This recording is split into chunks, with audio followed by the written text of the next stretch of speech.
That's a nigga. Indian? That's tough.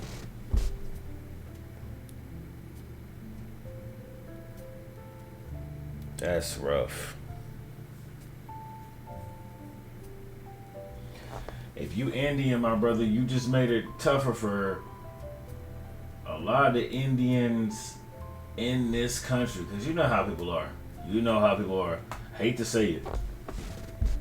Especially when it's a terrorist attack and you of brown descent, you're not Mexican or black, and you of Arabic descent, Indian descent, or anything like that, and you do, and one nigga do something, you know, I was I was of I was 9 years old when 9/11 happened. Let me tell you, bro,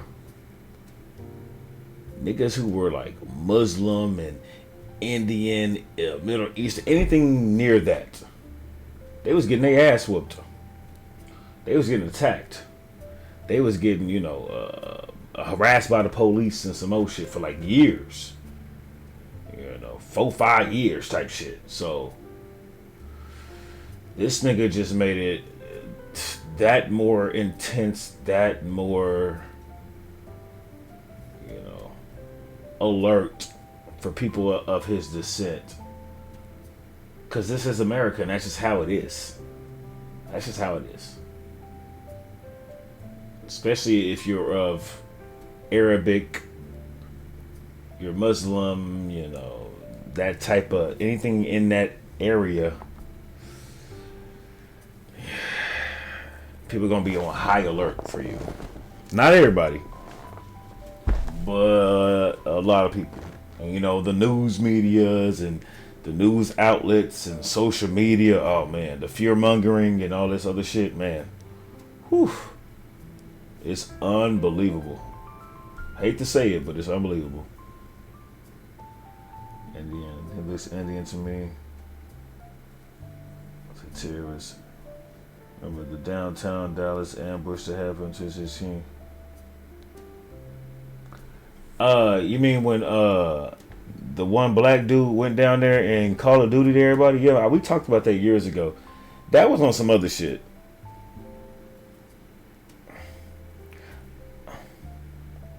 It's gonna be rough.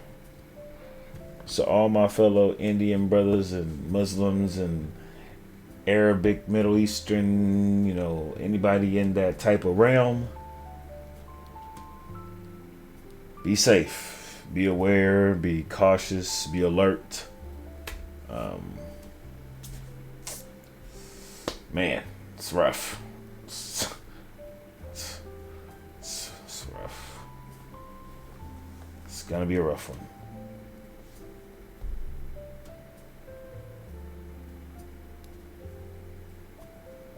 That's, yeah.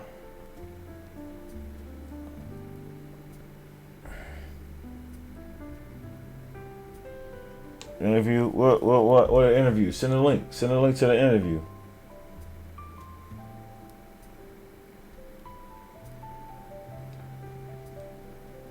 Send a link to the interview of what happened. I seen some like videos of like on Instagram. You know how Instagram get. Instagram got some crazy ass videos. I ain't seen some videos on Instagram of, you know, clips of the dude crashing into people and shit like that. It's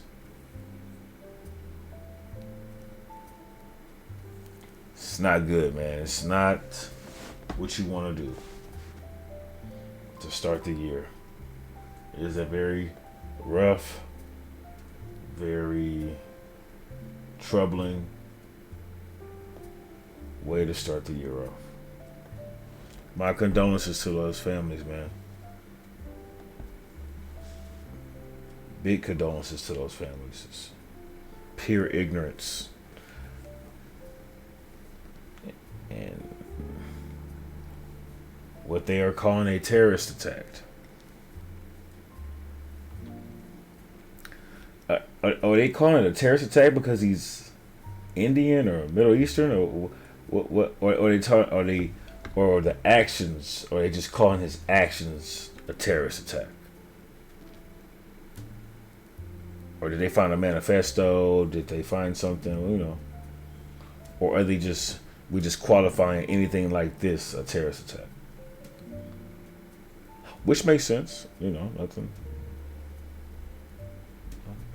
Which makes sense.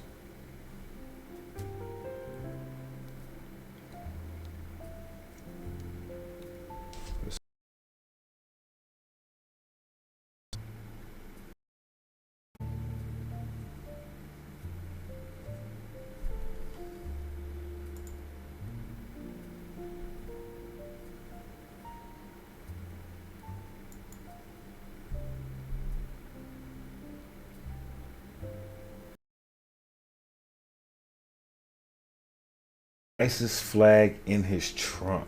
Oh wow. Let me see what I can find on this dude. I wonder why he did it.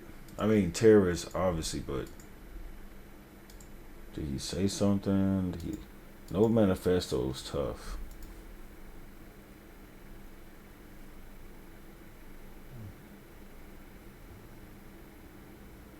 Like around I want to say 3:15.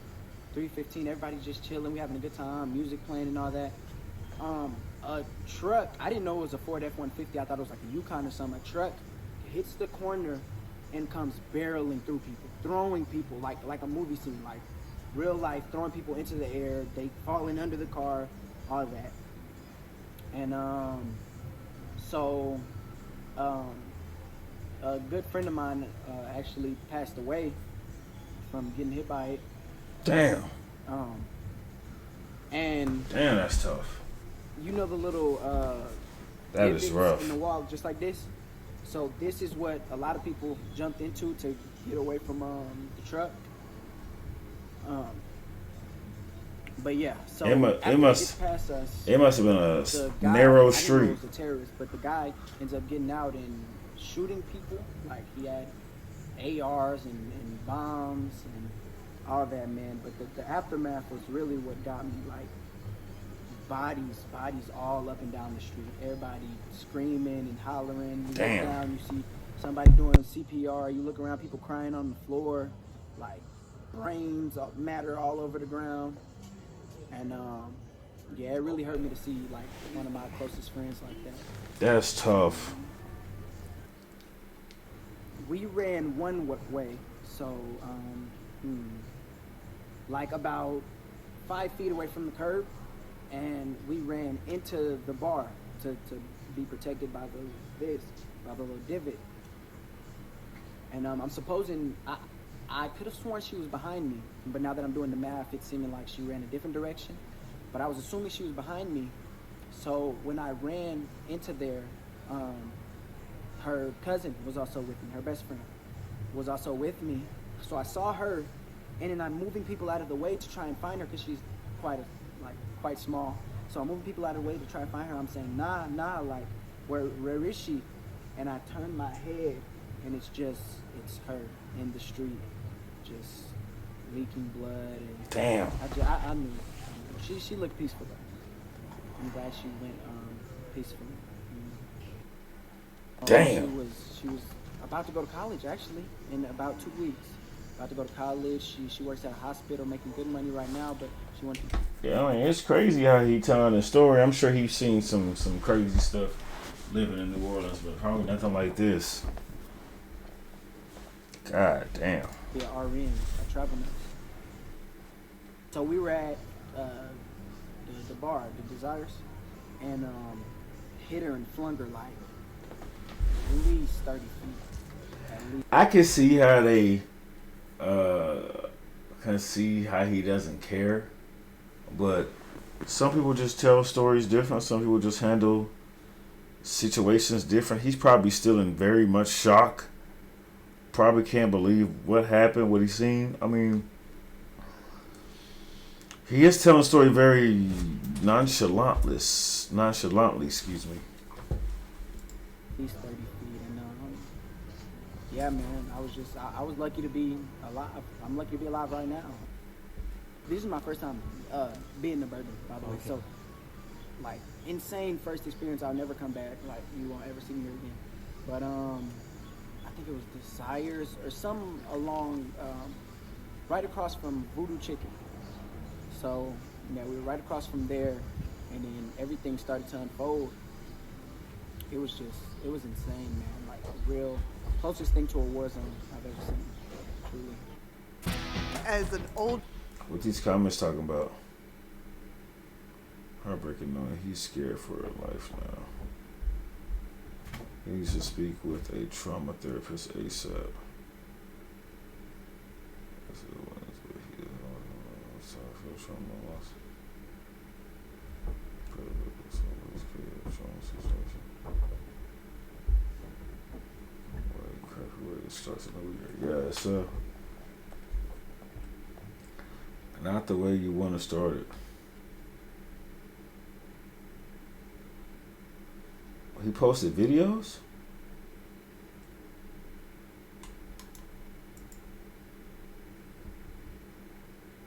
And the brother speaks out? Hold up. Hopefully we don't get... Hopefully the stream don't get fucking taken down for looking at these videos. Tonight, the FBI telling us the man who drove a pickup truck into a crowd on New Year's Eve in New Orleans did not have help in carrying out that attack. 15 people died, including the driver. Katie Weiss now reports from New Orleans. The FBI reverses the FBI's view from a day before. Nothing to indicate through call records, through anything on those devices, through interviews, through anything in our systems that he was aided in this attack by anybody. According to the FBI, Shamsuddin Jabbar rented an electric... Shamsuddin Jabbar. Fuck.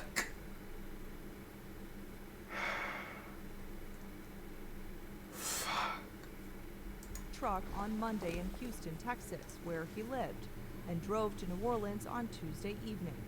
After midnight on the morning of the attack, he placed 2 improvised explosive devices in coolers in the French Quarter. He posted a final online video proclaiming support for ISIS just minutes before he plowed into the Where that crowd video on at? Bourbon Street. He was 100% inspired by ISIS. Trevor Neal remembers Jabbar from their time in the Army. I can only speak for the 2011 version of Sham. Damn. He was a normal individual, no red flags,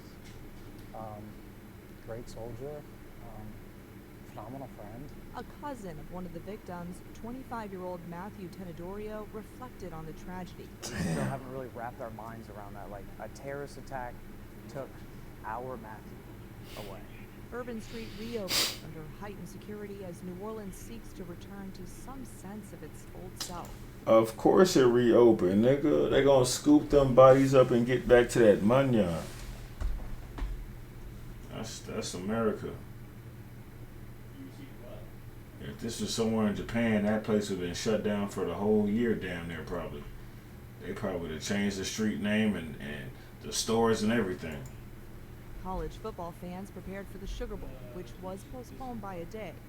Before Thursday's game, fans at the Superdome remembered victims of the deadliest act of mass murder in the U.S. in more than a year, with a moment of silence. Katie Weiss, CBS News, New Orleans. You know what's crazy? I was wondering why the game was today. I was wondering why this game was today. I was like, damn, wasn't that game supposed to be yesterday? Tough.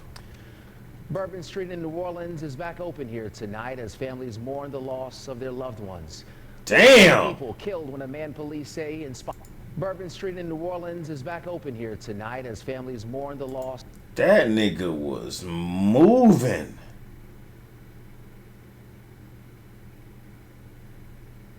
Of their loved ones. That nigga was moving. 14 people killed when a man police say inspired by terror plowed through them with a truck rented here in Houston. A new video tonight shows the speeding vehicle and ooh, she barely. Ooh, damn. people nearby running for cover. The father of 2 recent high school graduates and those just starting their adult lives are among those killed. That's Good tough. evening. I'm Anthony Antoine. And I am Rashi Batts. That nigga name is. Oh boy. You were reporting on this right now. Rashi Vats, that's tough. This nigga name is Anthony Antoine. That can't be his real name. That's gotta be like his broadcaster name. To the home in Houston where police say the man responsible lived. We have team coverage for you. And tonight we start with Fox 26's Jade Fleury, who's live outside the Houston FBI office. And Jade, you're getting some insight into who Shamsuddin Jabbar was before this attack. That's right. We spoke with some neighbors who say Jabbar was a pretty quiet person who stayed to himself. Jabbar's brother saying his family never saw anything like this coming. And we also got a look inside of Jabbar's mobile home, giving us a sense of how he lived. That's unbelievable, honestly. I can't imagine him doing anything like that.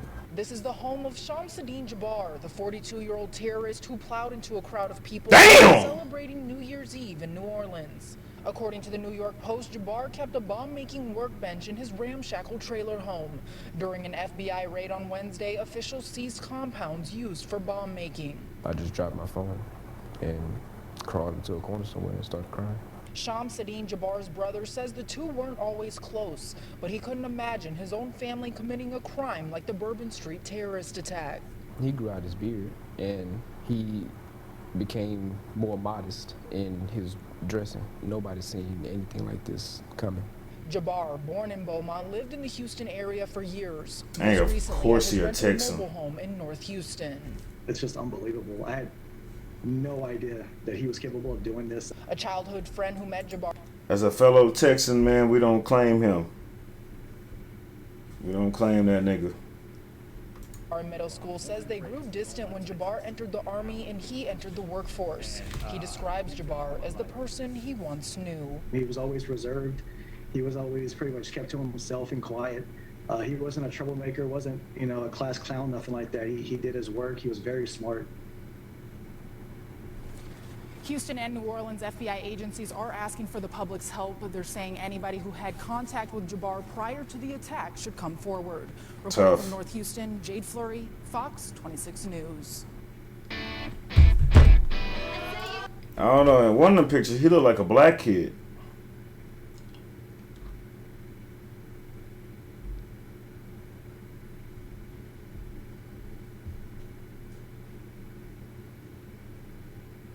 Y'all think he got like some YouTube videos?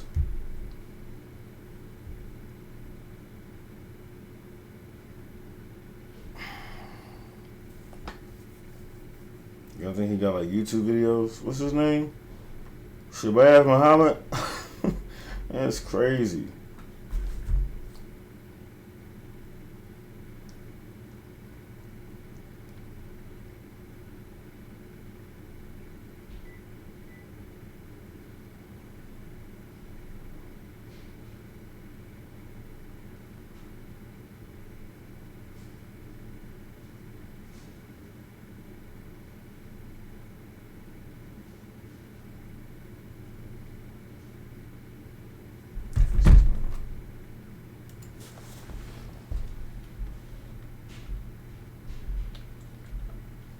So it's pretty much a suicide mission.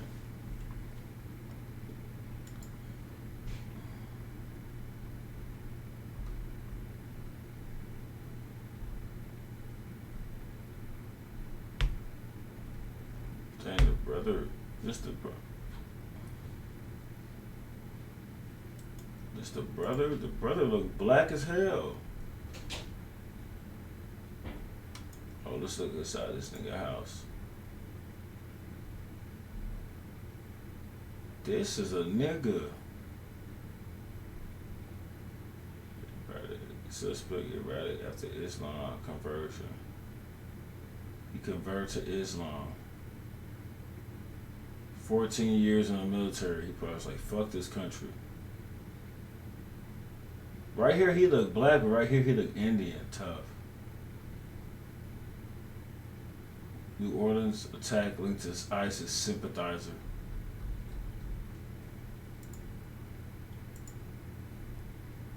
Chewy, the business. We now want to go to Joy Addison. She is in Beaumont. She's in Beaumont because that is where Jabbar actually grew up, and she spoke to one Damn, of she his brothers, fine. Joy. Keith, that's right. This is the block where Jabbar grew up. His family is just around the corner. I spoke with his younger brother.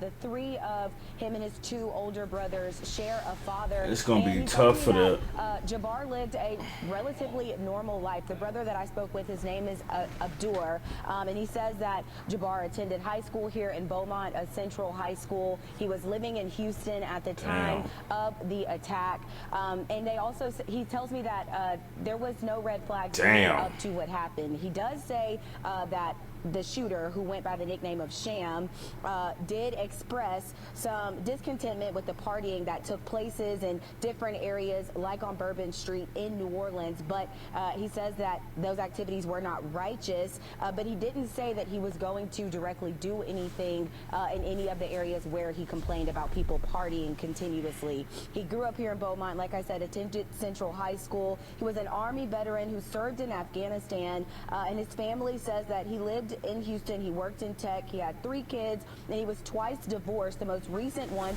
was just settled last year. Now, his brother did say Twice that divorced. that divorce did burden the shooter financially because he felt that, according to his faith, he had to pay for his ex-wife home for some time. But overall, he says that their family is just shocked and devastated by what happened because, like I said, he said the shooter showed no red flags.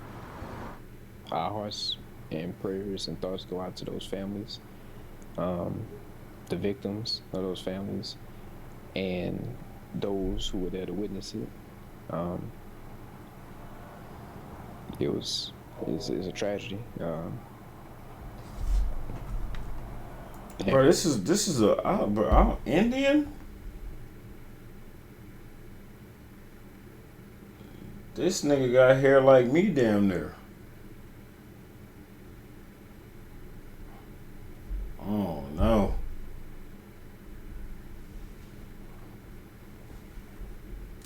And you know, to understand that we're all grieving about this. This wasn't the man I knew. This wasn't the father, the son that I knew. And that also, this isn't any representation of Al-Islam or Muslims or the Muslim community. I also asked Abdur if his family had seen any disturbing videos on social media posted by the shooter. He said that they were made aware of a video by the FBI investigators who came to their house shortly after I spoke with him, but he says the family was not able to see this video themselves in the hours leading up to that attack. In Beaumont, Texas, Joy Addison, KPRC. Why not? News. I am Mary McCartney, and I'm a photographer. Hey, McCartney, shut up, bitch. Why not? Why wasn't they able to see the video?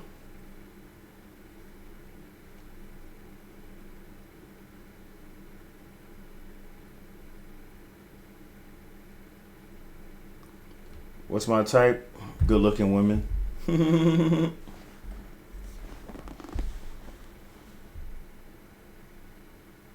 Yeah, he didn't look. I mean, some of these.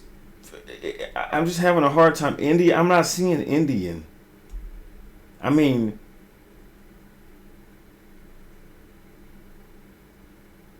I don't know.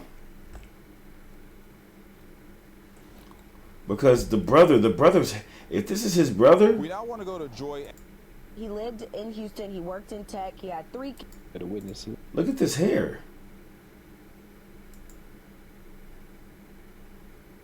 I've been around Indian folks. They don't got hair like that. That's not the usual hair from Indians. It ain't usually that damn curly. If this is his brother. Now, I don't know if this is his brother-in-law or they saying brother. But this nigga hair.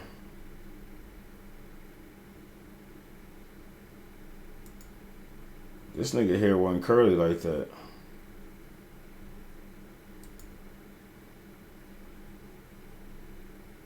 And that's him as a young nigga. That's a black kid. That look like a black kid. I ain't gonna lie.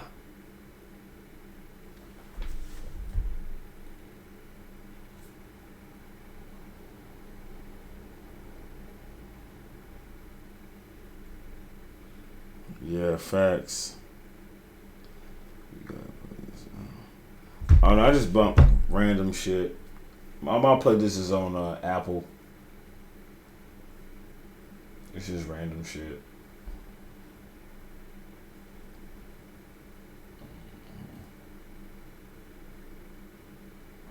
Oh no. He might be some type of African. Or he might be some type of Middle Eastern. I don't know. I'm just the name. The name. Definitely not American.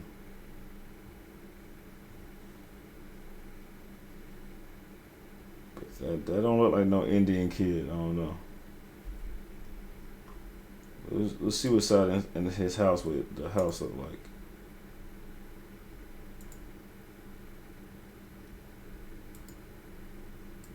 We are here inside the New Orleans terrace home. You can see that it's been clearly destroyed, the door at least, from the FBI raid yesterday. But if we walk through the home, we see some signs of what he was up to. He had this work area here, lots of different chemicals splayed around, and different electronics. This is, again, a work setup. Left receipts, just very unkempt in here. If we go over here, actually, you can see the Department of Justice documents here, the search warrant, and the property that they recorded here, which seems to be a lot of chemicals. Again, just left in disarray.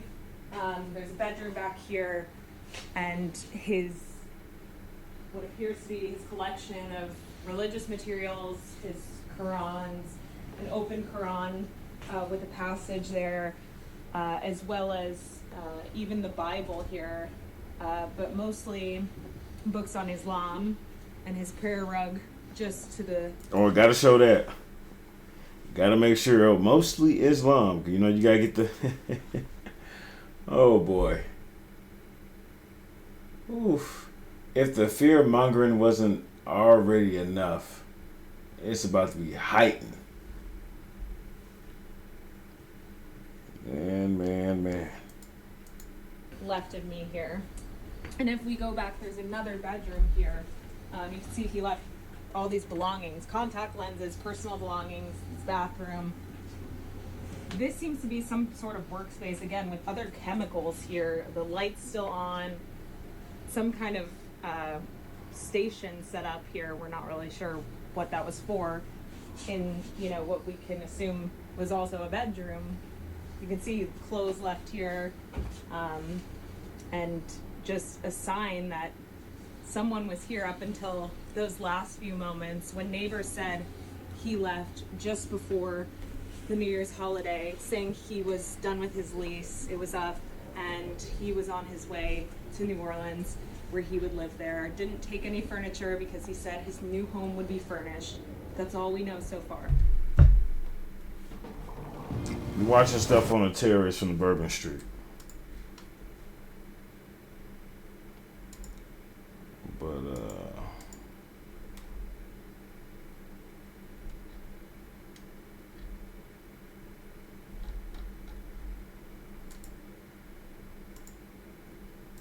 nothing on him though, huh?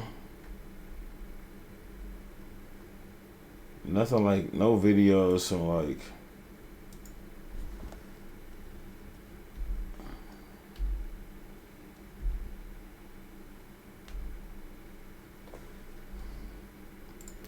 I bet you Reddit got those videos.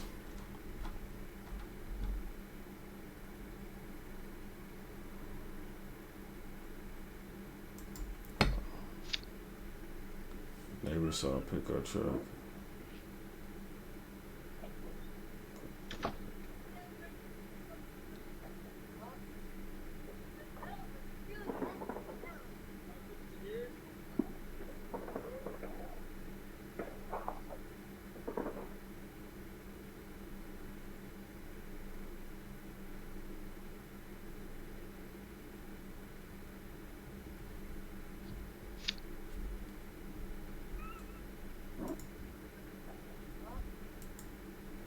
was it.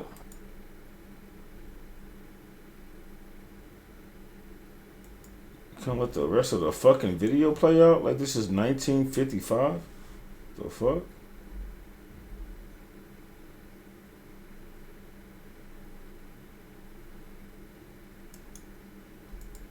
See what this nigga got to say. I can't be 100% sure about any of this because the circumstances, I didn't know now what I know now.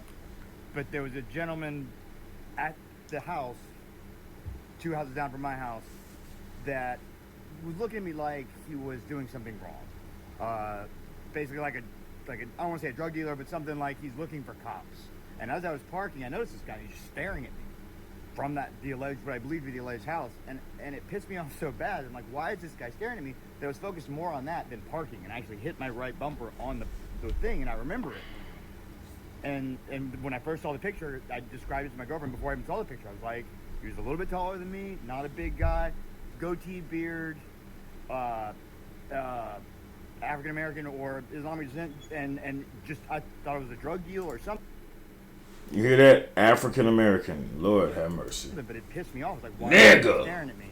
And as I was saying earlier, we couldn't park on our street until like the last month because of the construction, and whether it was last night or the night before, I had to park on the opposite side of the street for the first time because there was the white truck in front of my home.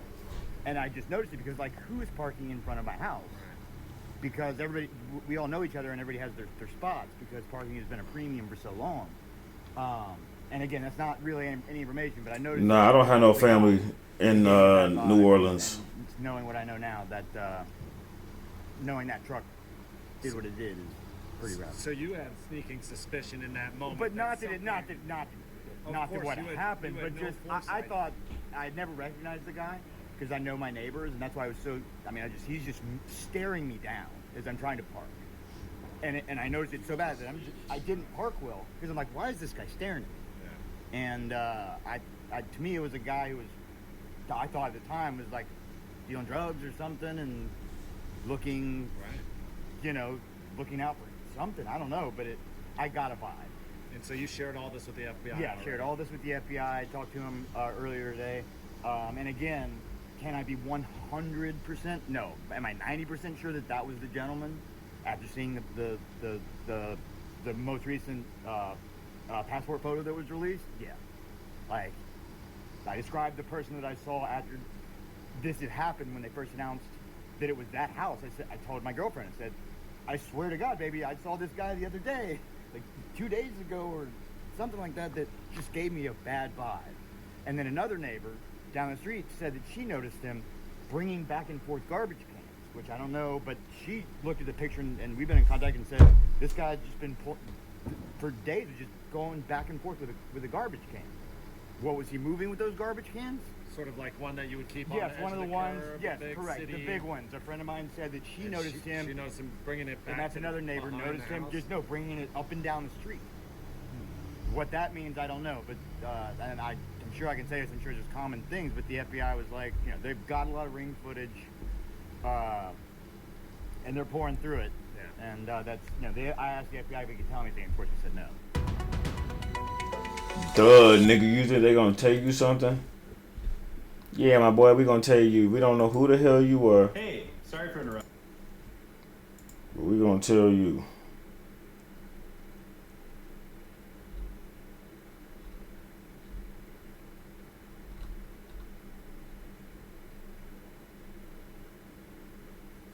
Can't believe somebody would do that. Fuck. It's America. They're doing everything.